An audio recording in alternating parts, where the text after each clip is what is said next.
बिलासपुर में आयोजित कांग्रेस सरकार के 2 साल के कार्यक्रम पर नेता प्रतिपक्ष जयराम ठाकुर ने आज पत्रकार वार्ता कर कई सवाल उठाए, जिस पर मुख्यमंत्री के प्रधान मीडिया सलाहकार नरेश चौहान ने आरोपों पर पलटवार किया। नरेश चौहान ने कहा कि बीते दिन बिलासपुर में आयोजित कार्यक्रम के दौरान जिस तरह का माहौल था, वो इस बात को दर्शाता है कि मुख्यमंत्री ने इन 2 वर्षों में प्रदेश के हर वर्ग के लिए काम करने का प्रयास किया और प्रदेश की आर्थिक स्थिति को ठीक करने के लिए जो फैसले लिए गए, लोगों ने उस पर मुहर लगाई। नरेश चौहान ने कहा कि भाजपा धनबल से सत्ता हथियाने का जो घटिया प्रयास कर रही है, उसमें वो कभी कामयाब नहीं होगी, क्योंकि प्रदेश की जनता ने कांग्रेस पार्टी पर जो भरोसा जताया है, उसमें सरकार अपनी नीतियों एवं कार्यक्रमों के बल पर अपना 5 वर्ष का कार्यकाल पूरा करेगी और लोगों से चुनावों के समय किए गए सभी वादों को हर हालत में पूरा करेगी। नरेश चौहान ने जयराम ठाकुर पर तंज कसते हुए कहा कि उन्हें अपना पुराना चश्मा बदलने की जरूरत है।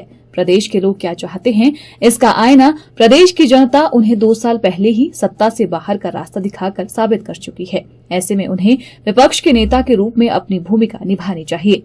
देखिए, 11 तारीख को पिछले कल हिमाचल प्रदेश में कांग्रेस पार्टी की जो सरकार बनी, उनको 2 साल का कार्यकाल पूरा हुआ और उसके उपलक्ष्य में बिलासपुर में एक जिस प्रकार का माहौल था कल और जो लोग उमड़े हैं पूरे प्रदेश के अंदर से, और 2 साल का जो कार्यकाल हमारी सरकार का और माननीय मुख्यमंत्री जी का रहा, वो इस बात को दर्शाता है कि जो उनका विजन है, जो उन्होंने 2 वर्ष में प्रदेश के लिए हर वर्ग के लिए काम करने का प्रयास किया है या प्रदेश की आर्थिक स्थिति को ठीक करने के लिए जो फैसले लिए हैं, उस सभी चीज़ों पे कल हजारों की संख्या में लोगों ने उस 2 साल के जो फंक्शन थे उसमें शामिल करके मोहर लगाई है सुखविंदर सिंह सुक्खू जी की नीतियों पे, कांग्रेस पार्टी की सरकार की 2 साल के कार्यकाल पे।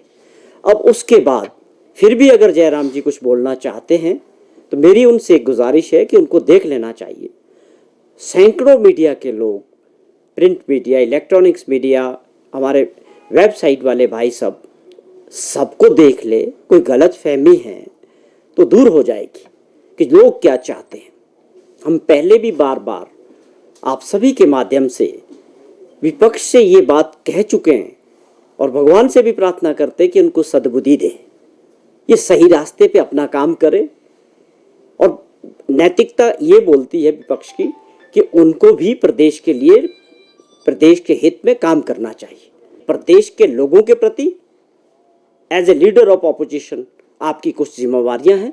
मेरी आज भी आप लोगों के माध्यम से उनसे ये प्रार्थना है कि आप विपक्ष में ज़रूर हैं, लेकिन भूमिका आपकी भी होनी चाहिए। आप भी चुन के आए हैं कि लोग क्या चाहते हैं, प्रदेश को अगले 4-5 सालों में हमको कहाँ पहुँचाना है। उसके लिए हमें नीतियाँ बनानी पड़ेगी, कार्यक्रम बनाने पड़ेंगे, योजनाएं बनानी पड़ेगी।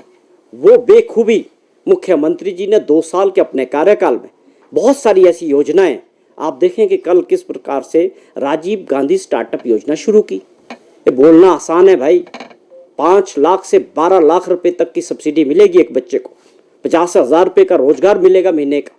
उन गाड़ियों को जो टैक्सियों के परमिट दिए गए और बैंकों से पूरा इंतजाम करके केवल 10% का पैसा डाल के वो बच्चा जो है वो गाड़ी सरकार के साथ लगेगी और 50,000 रुपया महीने का कमाएगा। ये योजनाएं सपने में थी, किसी जगह नहीं है देश के अंदर। जिन योजनाओं का मैंने जिक्र किया, ये सारी योजनाएं केवल मात्र हिमाचल प्रदेश में आगे बढ़ रही है। आप लोग तो गुमराह करने का काम, जनता को ठगने का काम और झूठ के जरिए मीडिया को बिजी रखने का काम, यही आपका 2 साल का रिपोर्ट कार्ड विपक्ष का है और ये जनता कह रही है। हम ये समझ रहे थे कि हो सकता है अगले कुछ दिनों में आपको समझ आ जाएगी कि प्रदेश हित में सबको मिलकर काम करना चाहिए, लेकिन बड़ा दुर्भाग्यपूर्ण रहा विपक्ष का जो रवैया है।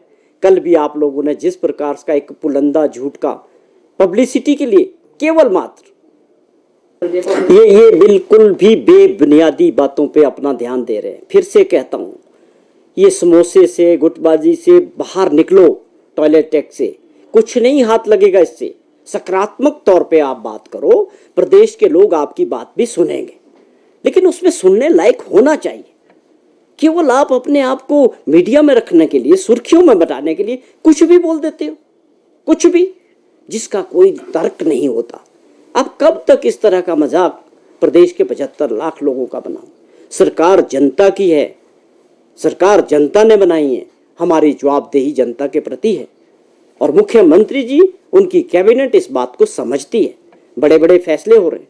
अगर हम बात करते, मैंने जो प्रश्न किए, इन 5-6 चीज़ों को मैंने पूछा है, ये एक को भी बोल दीजिए गलत योजना है तो मैं मान जाऊंगा।